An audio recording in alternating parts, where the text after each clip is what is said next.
नमस्कार, Charkhi Dadri news channel में सभी दर्शकों का स्वागत है। इस समय चरखी दादरी जिले के सामान्य अस्पताल में हम मौजूद हैं। आपने खबर तो जरूर सुनी होगी, परसों रात को CTSHO की वर्दी फाड़ने का मामला आपने जरूर सुना होगा। अब वो परिवार हमारे साथ मौजूद है जो पुलिस विभाग पर गंभीर आरोप लगा रहे हैं। इनसे हम बातचीत कर लेते हैं। जी नमस्कार।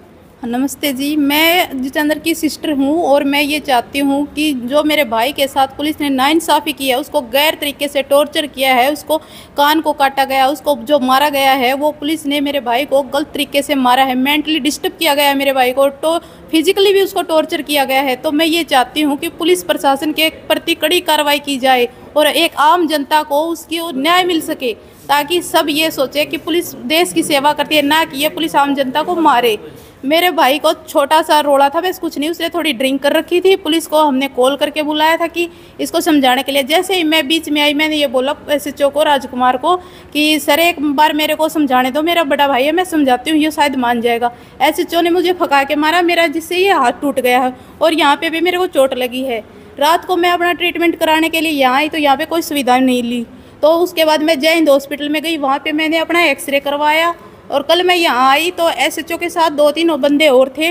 उन्होंने मेरी जो रसीद होती है वो फाड़ दी और ये बोले कि यहाँ से भाग जा, नहीं तेरे को जान से मार देंगे। ये SHO साहब ने मुझे जान से मारने की धमकी दी है और ये बोला तेरे भाई के ऊपर मैं गहन से गहन आरोप लगाऊंगा और उसको मैं गैर उस मौजूदगी में उसको टॉर्चर भी किया है। तो मेरा कुछ नहीं बिगाड़ सकते और ना ही तू मेरा बिगाड़ेगी। तो मेरे भाई को नुकुली हथियार से उसके कान भी काटे गए हैं, जिससे आप उसको देख सकते हो। पर ये पुलिस वाले हैं जो हमें नहीं तो बात करने देते, नहीं उसके पास जाने देते।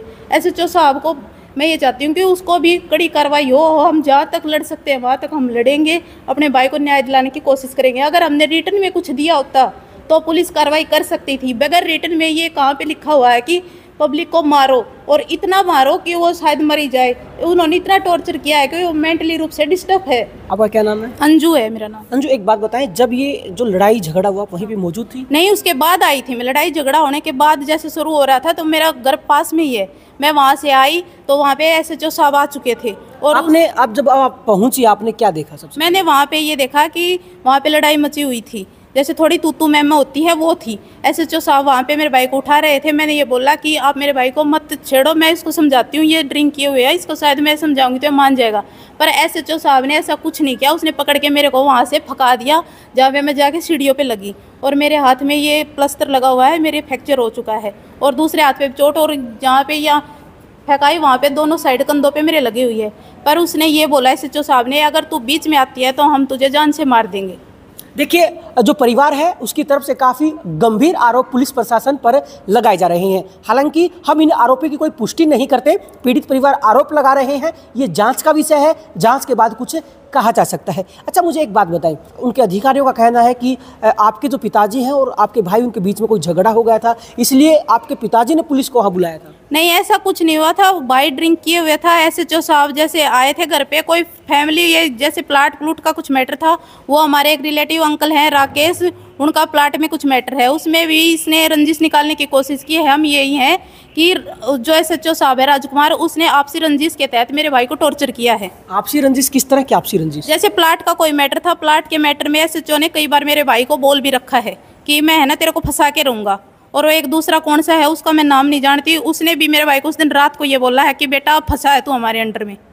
तो उसने तब मेरे भाई को लात मारी और चाकू, उसके वो ब्लेड बोलते हैं, उससे मेरे भाई को पूरा कान काटने की कोशिश की। पर मेरे भाई का आधा ही कान कटा है, जो आप देख सकते हो कहीं पे भी। पहले भी उनको काफ़ी ज़्यादा चोटें लगी हुई थी? नहीं, मेरे भाई को कोई भी चोट नहीं लगी हुई थी। मेरे भाई क्योंकि ड्रिंक ही किए हुए था, चोट कहाँ से लगेगी उसको? मारने वाला कौन है? मैं हूँ, मैं मार नहीं सकती, मेरा बड़ा भाई है। और ड्रिंक कौन नहीं करता है? सब SHO भी करते हैं, आम जनता भी करती है, कौन नहीं करता ड्रिंक? पर ये यहाँ कौन मारेगा? उसका बच्चे हैं, उसके छोटे हैं, भाई हमारा और कोई है ही नहीं है, तो एक भाई है, मारेगा कौन उसको? SHO जब घर से लेके गया तो मेरा भाई बिल्कुल ठीक था, उसको कोई चोट कहीं पे नहीं लगी हुई थी। उसके बाद SHO ने वहाँ पे जाके उसको मारा है। अच्छा, आपके भाई ने भी, सुनने में आया है, जो FIR में लिखा है कि आपके भाई ने भी वर्दी वगैरह फाड़ दी? नहीं, ऐसा वो कह रहे हैं। वर्दी कैसे फाड़ेगा? अगर एक बंदा पिए हुए है शराब, वो नशे के धुत में, उसको कोई मारेगा, उसके आँख फोड़ रखे, उसके कान काट रखे हैं, अगर भाई वर्दी फाड़ता तो अपनी जान बचा लेता। ये बताओ, ये कहाँ का इंसाफ है कि वर्दी फाड़ेगा? वो ये बोल रहे हैं, उन्होंने ये भी ब्लेम लगा रखा है कि मेरे लड़के को जान से मारने की धमकी दी। पुलिस ये बोलती है पब्लिक को, दारू पीने वालों से चुप रहो, उनसे ज़्यादा बातचीत ना करो। तो पुलिस ही दारू पीने वाले को मारेगी, कुछ करेगी या और कुछ करेगी, तो ये थोड़ी होता है कि वो झूठे जाके ब्लेम लगा दे। अब दारू पिया हुआ बंदा है, अगर मैं भी दारू पीती हूँ तो मैं भी कुछ ना कुछ हड़बड़ा के बोलूँगी, तो ये कहाँ का इंसाफ है कि उसने ये बोला वो बोला। ये सब ब्लेम पुलिस वाले झूठे लगा रहे हैं मेरे भाई के ऊपर। आपके पास कोई सबूत है इन जो आरोप लगा रही हैं आप? मैं हूँ खुद सबूत। मेरे भाई को मैंने, मेरे साथ SHO ने मुझे फंका के मारा, मेरा हाथ टूटा, मैं हूँ सबूत। मेरे भाई के कहीं पे भी ले चलो, मैं जो बोलूँगी वो सही बोलूँगी। मेरे भाई के पूरी खिलाफत के साथ चल रहा है पुलिस वाले, क्योंकि यहाँ पे मेरी पर्ची पाट दी पुलिस वालों ने, मेरे को धमकी दी है जान से SHO साहब ने कि मैं तेरे को जान से मार दूंगा अगर तूने कुछ कार्रवाई की तो। मेरी जब रिपोर्ट ही नहीं होने दिया, मैं लारी नहीं कटने दी कल मेरी।